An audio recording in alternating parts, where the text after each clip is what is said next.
जय भीम दोस्तों। एक समय ऐसा भी था जब हमारे देश में सभी मनुष्य समता, समानता और भाईचारे के साथ रहते थे। सभी में परस्पर प्रेम की भावना थी। तब हमारा देश ज्ञान, विज्ञान और वाणिज्य के क्षेत्र में बहुत आगे था। हमारे देश के लोग पूरी दुनिया के साथ व्यापार करते थे। हमारे देश में सोने, चांदी और बहुमूल्य वस्तुओं के भंडार थे। इसी भारत की पावन भूमि पर समता, समानता और बंधुत्व का संदेश देने वाले भगवान बुद्ध का जन्म हुआ था। तब भारत पूरे विश्व में सोने की चिड़िया कहा जाता था। लोग व्यापार करने के लिए हमारे देश आते थे। हमारा देश ज्ञान, विज्ञान और दर्शन, वाणिज्य के क्षेत्र में इतना आगे था कि यहाँ पर 18 विश्वविद्यालय थे और पूरी दुनिया के लोग ज्ञान हासिल करने के लिए हमारे देश में पढ़ने आते थे। भारत देश पूरी दुनिया में ज्ञान, विज्ञान के केंद्र के रूप में प्रसिद्ध था। इसी भारत की भूमि पर महान सम्राट अशोक और चंद्रगुप्त मौर्य जैसे महान प्रतापी राजा हुआ करते थे। लेकिन कुछ यहाँ पर विदेशी आक्रांता आए। उन्होंने इस देश की सभ्यता और संस्कृति को नष्ट करने की कोशिश की और साम, दाम, दंड भेद की नीति अपनाकर यहाँ के राजाओं के राज्यों पर कब्जा कर लिया। यहाँ के मूल निवासियों को गुलाम बना लिया तथा उनको हजारों जातियां में बांट दिया, जिससे कि यह लोग कभी संगठित ना हो पाए और हमेशा गुलाम बने रहे। इन्हीं मूल निवासियों को जातियों में बांटकर तरह तरह के गंदे काम सौंपे गए, जैसे चमार चमड़े का काम करेंगे और पासी खेत बचाएंगे, मल्लाह नाव चलाएंगे और बढ़ई लकड़ी का काम करेंगे तथा कुम्हार बर्तन बनाएंगे और अन्य जातियां सेवा के काम करेंगी। आज की वीडियो में हम आपको चमार जाति के गौरवशाली इतिहास के बारे में बताएंगे। चमार जाति हमेशा से बलशाली और स्वाभिमानी रही है, लेकिन उसके इतिहास को मिटाने की कोशिश की गई। तो दोस्तों, क्या है चमार जाति का इतिहास जिसे सदियों तक छिपा कर रखा गया? आखिरकार कौन है जो उस इतिहास को छिपा कर रखना चाहता है? इस इतिहास से अनभिज्ञ है चमार समाज। चमारों का गौरवशाली इतिहास जो आज भी जिंदा है, वह स्वर्णिम इतिहास जो पूरे भारत को हिलाकर रख देगा। चमार जाति, जिसको कई राजनैतिक पार्टियां, राजनैतिक लोग अछूत कहते हैं, दलित कहते हैं, और यह सब कहना किस उद्देश्य से है, यह सबको पता है। ऐसे लोग हैं जो नहीं चाहते कि हिंदू समाज एक साथ मिलकर रहे। ये ऐसे लोग हैं जो चाहते हैं यह सब आपस में हमेशा लड़ते रहें। आखिर यह विधर्मी लोग कौन हैं? इनके बारे में तो आप सभी को अच्छे से पता है, लेकिन मित्रों, क्या चमार जाति के असली इतिहास से हम लोग आज भी परिचित नहीं हैं? चमार जाति का यही इतिहास है कि उन्हें अछूत माना जाता था। आखिर चमार जाति का उदय कहां से हुआ? आखिर चमार जाति के इतिहास जुड़ा किस्सा क्या है जिसे मुस्लिम वर्ग छिपाकर रखना चाहता है, जो इस्लामी शासन से जुड़ा और चमार जाति से संबंधित है? वह इतिहास जिससे आज भी हमारे समाज का एक बड़ा हिस्सा अपरिचित है। मानव जाति के असली इतिहास से हम लोग परिचित हैं। आखिर चमार जाति का समाज में वह योगदान क्या है जिसके कारण आज हमें बड़े गौरव से लोगों का सम्मान करना चाहिए, लेकिन असली इतिहास से हम परिचित नहीं हैं? शायद इसमें हमारी गलती नहीं, हमारे देश का एजुकेशन सिस्टम ही ऐसा है कि हमें जो चीजें जाननी होती वह चीजें पता ही नहीं चलती। और सोशल मीडिया पर भी ऐसे लोग कम ही हैं जो इन मुद्दों पर अपनी बात रख सके, क्योंकि जातियां आपस में लड़ते रहें, हिंदू समाज बिखरा रहे, यही तो विधर्मियों का उद्देश्य है। और ये लोग नहीं चाहते कि असली इतिहास आपके सामने आए। चमार जाति के असली इतिहास को जानने से पहले चलिए हम थोड़ा विकिपीडिया पर इस जाति के बारे में खोजने की कोशिश करते हैं। जब हमने रिसर्च की तो हमें विकिपीडिया पर जो जानकारी मिली वह बेहद हैरान कर देने वाली थी। दोस्तों, विकिपीडिया के अनुसार चमार जाति को चमर वंशीय भी कहा जाता था। एक समय ये क्षत्रिय पहचान से जाने जाते थे, लेकिन मुगलों ने जोर जबरदस्ती से इन चमर वंशी क्षत्रियों को चमार नाम का दर्जा दे दिया। विकिपीडिया के अनुसार मुगलों ने ऐसा इसलिए किया कि यह सूर्यवंशी क्षत्रिय इस्लाम कबूल करने से इनकार कर रहे थे। उन्होंने कहा कि हम पशुओं की चमड़ी से जूता चप्पल बना सकते हैं, लेकिन इस्लाम कबूल नहीं कर सकते हैं। फिर आगे बताया जाता है कि चमार वंश के क्षत्रियों ने चमड़े का काम छोड़कर खेती करना शुरू कर दिया और आज उनको अहिरवार भी कहा जाता है और जाटव नाम से भी संबोधित किया जाता है। जाटव आज उनकी उपजाति है और आपको बता दें कि ये दोनों सूर्यवंशी क्षत्रिय हैं। विकिपीडिया के अनुसार इसका रेफरेंस दें तो वे कुछ संदर्भ बताए जाते हैं जिसमें अंबेडकर टाइम्स में रिसर्च के साथ यह छापा गया था कि चमार महापंडित और सूर्यवंशी क्षत्रिय थे, जिसमें कहा जाता है कि जिन्हें आप चमार जाति से संबोधित करते हैं असल में क्षत्रिय थे, जिन्हें मुगलों द्वारा चमार का नाम दिया गया।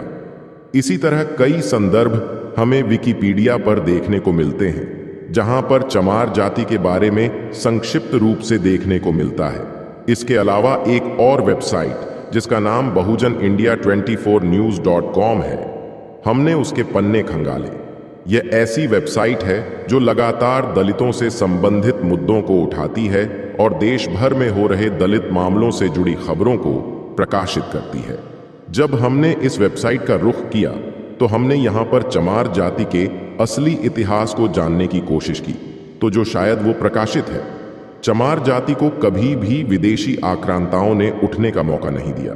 इनकी मुख्य भाषा पाली प्राकृत भाषा थी, लेकिन इसकी लिपि के बारे में अभी भी पूर्णतया खोज नहीं हो पाई है। विद्वान मानते हैं कि सिंधु घाटी की सभ्यता में मिली लिपि के अवशेष इनकी प्रमुख लिपि रही हो। बहुजन इंडिया न्यूज के मुताबिक चमार शब्द सही प्रतीत होता है कि कुछ चमार जाति के लोग चमड़े से संबंधित व्यवसाय करते होंगे, परंतु इसके विपरीत चमार कोई जात नहीं थी, बल्कि राजशाही वंश था और एक समय तक भारत समेत मध्य एशिया तक इसका शासन था। इनका शासन सिंधु नदी के दोनों तरफ था। इतिहास से पता चलता है कि कभी राजशाही वंश भारत, ईरान और मध्य एशियाई देशों को मीठे पानी की सप्लाई करता था। गणित विज्ञान भवन निर्माण में पूरी दुनिया ने इसका लोहा माना था। इस जाति के लोग शिक्षा, धर्म, विज्ञान और चिकित्सा शास्त्र में निपुण थे, लेकिन आज अधिकांश चमार जाति के लोग कृषक, मजदूर, बुनकरी आदि कार्यों से अपना भरण पोषण कर रहे हैं। दोस्तों, आपको बता दें कि भारत में आजादी से पहले अंग्रेजों ने चमार रेजिमेंट का गठन भी किया था। चमार रेजिमेंट काफी मजबूत बटालियन मानी जाती थी और दोस्तों, चमार रेजिमेंट के गठन के बाद इसको कुछ समय बाद खत्म कर दिया गया। इसी बीच एक बहुत बड़ी घटना देखने को मिली। यहां पर आजाद हिंद फौज से मुकाबला करने के लिए चमार रेजिमेंट को अंग्रेजों ने सिंगापुर भेजा था। उस समय रेजिमेंट के कैप्टन थे मोहनलाल कुरील, जिन्होंने यह देखा कि चमार रेजिमेंट के सैनिकों के हाथों अंग्रेज हमारे अपने ही देशवासियों को मरवा रहे हैं। फिर क्या था, उन्होंने इसको आईएनए में शामिल किया और अंग्रेजों से लड़ने जाने का निर्णय किया।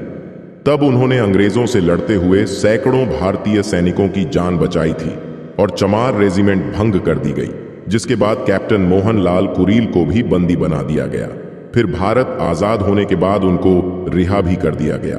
तो दोस्तों, अब आपने देखा कि कैसे चमार जाति का इतिहास न सिर्फ प्राचीन भारत में बल्कि आधुनिक भारत में भी कितना गौरवशाली रहा। अब जानते हैं कि चमार जाति के उस इतिहास पर जो कि सीधे तौर पर इस्लामी शासन को संदर्भित करता है, और वह ऐसा इतिहास है जो विधर्मी नहीं चाहते हैं कि यह आज लोगों के सामने आए, इसलिए शायद ही कभी चर्चा नहीं की जाती।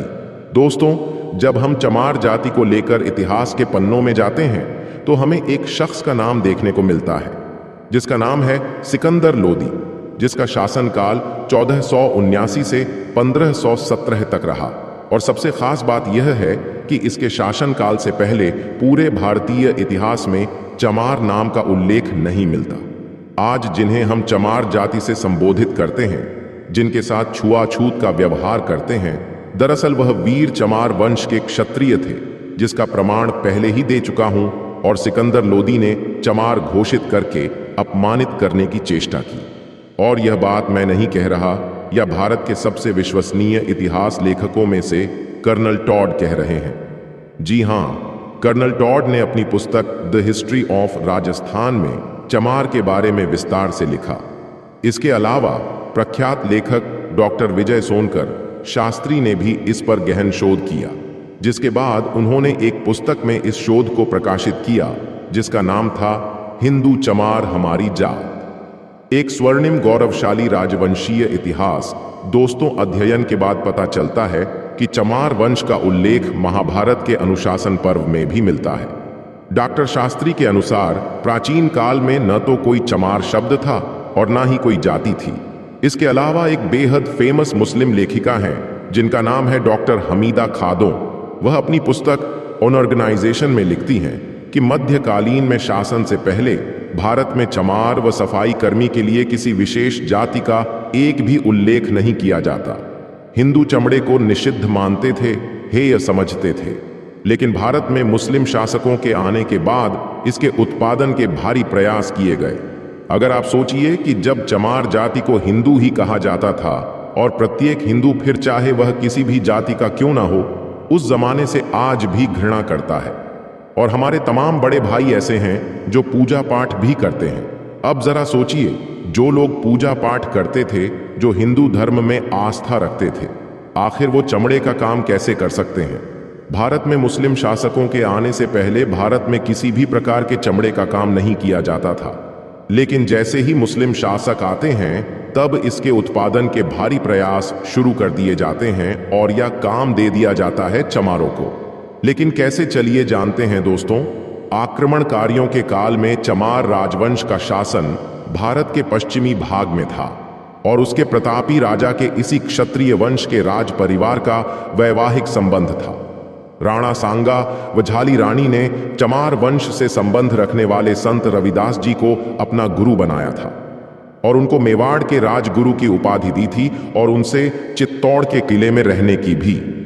तमाम ऐतिहासिक दस्तावेजों में इसका जिक्र मिलता, जिसमें संत रविदास के चित्तौड़ में कई महीने रहने का उल्लेख मिलता है और वहां पर उनके महान व्यक्तित्व एवं उपदेशों से प्रभावित होकर बड़ी संख्या में लोगों ने अपना गुरु मानना शुरू कर दिया और तमाम लोग उनके अनुयायी हो गए। और इसी का परिणाम है कि आज भी विशेषकर पश्चिम भारत में, जहां संत रविदास जी थे, बड़ी संख्या में आज भी रविदासी ही पाए जाते हैं। आज भी राजस्थान में अगर आप चमार जाति के व्यवहार को देखते हैं तो वह बिल्कुल राजपूतों जैसा ही है। औरतें लंबा घूंघट रखती हैं, आदमी ज्यादा मूछें रखते हैं, पगड़ी रखते हैं। संत रविदास की इतनी प्रसिद्धि बढ़ने लगी है, इस्लामिक शासन घबरा गया। सिकंदर लोदी ने मुल्ला सदना फकीर को संत रविदास को मुसलमान बनाने के लिए भेजा। सिकंदर लोदी जानता था कि यदि रविदास इस्लाम स्वीकार कर लेते हैं तो भारत में बहुत बड़ी संख्या में इस्लामावलंबी हो जाएंगे। लेकिन उसकी सोच धरी की धरी रह गई और स्वयं मुल्ला सदना फकीर संत रविदास को मुसलमान बनाने के लिए गया था। वह खुद शास्त्रार्थ में पराजित हो गया और कोई उत्तर नहीं दे पाया और संत रविदास से उनकी भक्ति से प्रभावित होकर अपना नाम उसमें रामदास रख लिया और स्वयं हिंदू बन गया। अब दोनों साथ मिलकर हिंदू धर्म के प्रचार में लग गए, जिसके फलस्वरूप सिकंदर लोधी आग बबूला हो गया। उसने संत रविदास को कैद कर लिया और इनके अनुयायियों को उसने चमार और चंडाल घोषित कर दिया और उनको बंदी बनाकर उनसे कारावास में खाल और चमड़ा पीटने, जूते बनाने इत्यादि निम्न काम करवाए। सिकंदर लोदी की शर्त थी, या तो इस्लाम स्वीकार कर लो या फिर ऐसे काम करो। संत रविदास पर हो रहे अत्याचारों के प्रत्युत्तर में क्षत्रियों ने दिल्ली को घेर लिया। इससे भयभीत होकर सिकंदर लोदी संत रविदास को छोड़ दिया। इसमें संत रविदास जी कहा कि बादशाह ने कहा, संत रविदास जब तक इस्लाम धर्म को स्वीकार नहीं करता तब तक इसे भूखा रखो, भले ही इनकी मृत्यु हो जाए। जब तक यह इस्लाम को नहीं स्वीकारते हैं, अपने मुंह से कलमा नहीं पड़ता है, तब तक इसको खाना पानी न दिया जाए। लेकिन समस्या तो यह है कि हमने और आपने कभी भी संत रविदास को अच्छे से पढ़ा ही नहीं। हमने उतना ही पढ़ा जितना हमें आवश्यकता है अपना एजेंडा चलाने के लिए, फिर चाहे वह हिंदू हो या फिर हमारे दलित भाई ही क्यों ना हो। अगर हम संत रविदास जी के दोहों को अच्छे से पढ़ते हैं तो उसमें साफ साफ उस समय के समाज का चित्रण है। सिकंदर लोदी के अत्याचार इस्लाम में जबरदस्ती धर्मांतरण और इसका विरोध करने वाले हिंदू ब्राह्मणों व क्षत्रियों को निम्न कर में धकेलने की ओर संकेत करता है। तब के वीर क्षत्रिय जिन्हें सिकंदर लोदी ने चमार बनाया और हमारे और आपके हिंदू पुरुषों ने उन्हें अछूत बनाकर इस्लामी बर्बरता का हाथ और मजबूत किया। हमारा भी दोष इसमें बराबर का है। लेकिन देखिए, इस समाज ने पद, दलित और अपमानित होना तो स्वीकार किया, लेकिन विधर्मी होना स्वीकार नहीं किया और आज भी समाज हिंदू धर्म का आधार बनकर खड़ा हुआ है। नमन है ऐसी जाति को। तो दोस्तों, आप लोग इस गौरवशाली इतिहास के बारे में क्या सोचते हैं, हमें कमेंट में जरूर बताएं। ताकि हम आपके लिए ऐसे ही वीडियो ला सके। अगर वीडियो पसंद आए हो तो वीडियो को लाइक करें और चैनल को सब्सक्राइब करें। मिलते हैं किसी और वीडियो में, तब तक के लिए धन्यवाद। वीडियो देखने के लिए तहे दिल से शुक्रिया।